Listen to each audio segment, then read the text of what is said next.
The word of the Lord says in Deuteronomy 8:18, "But remember the Lord your God, for it is He who gives you the ability to produce wealth." May igsoon kani nga verse nag-remind sa mata ko sa ato ang Lord nagahatag din siya og abilidad. Amen. Isa man tong hantod karon sige ingon nga paita ni Boy Kwarta rin. I-check daw ang abilidad niya gihatag sa Lord. No? Gamitin ako madunggan sa kung mamasaw na sa kagay pahit luway kita pahit. But check yourselves unsa man ang ability nga gihatag sa Lord sa imuha kay natuo ko nga wala siya gilabyan.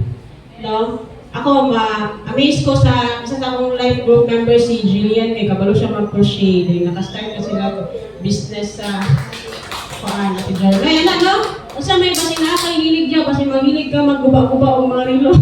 Kabalo ko kamukaan. So God has given us the ability to produce wealth. Naa sa imong mga kamot ang imong ikadato, ang imong pagkadato ang may igsoon. So anyway, kanas alang tong time nga nakahit ka og incentives.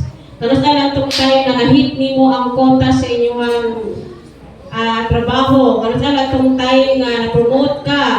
Kanas alang tong time nga bago ka naka-harvest, no? Kanas alang tong time nga kanang nakadawat ka og padalangin diha sa Ginoo. So it is our time no nga mo-give back po sa Lord kay kung si Lord muhatag ato nga panalangin, muhatag og panalangin sa ato pwede po siya nga mukuha og panalangin sa ato So mo na nga napaingon nga dapat kung mas damo ta magka-successful, mas damo ta muhatag diha sa Ginoo. Dili kay kung mas damo ta magka-successful, damo ta gakaingon diha sa Ginoo kay tanan man nga na-achieve nato, tanan man nga na-accomplish nato sa itong kinabuhi first and foremost, gibanan rin ka na sa Ginoo. Nagawas ka lang kung nanikas ka para ma-promote lang ka, hipod na siya. Pero parang i-promote ka, tawad kayo na nakita si Lord sa imo ha, but pasabot, buto siya nga mag-give back po ka kung unsay dapat para sa iya. Ingon pa na si Pastor Albert, decide not on what you see but according to your faith. So faith kanyang labanan. Amen ba? Amen. So, magsugod na tagpangita sa ato ang mga abilidad, mga igsoon kay mura na yung makapadato sa ato. Amen? Okay, let us all stand and let us pray. Heavenly Father, dagan kayong salamat Lord tungod kay nagtuon ni Ginoo nga matagod sa mo o God, wala din kay gilabyan Lord.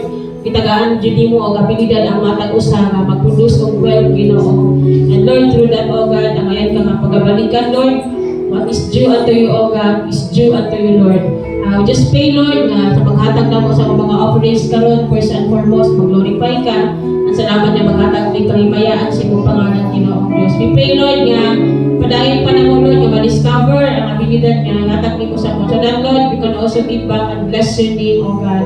We thank you for everything. We give you glory in Jesus' name. Amen. Pwede na maghatag ni Lord.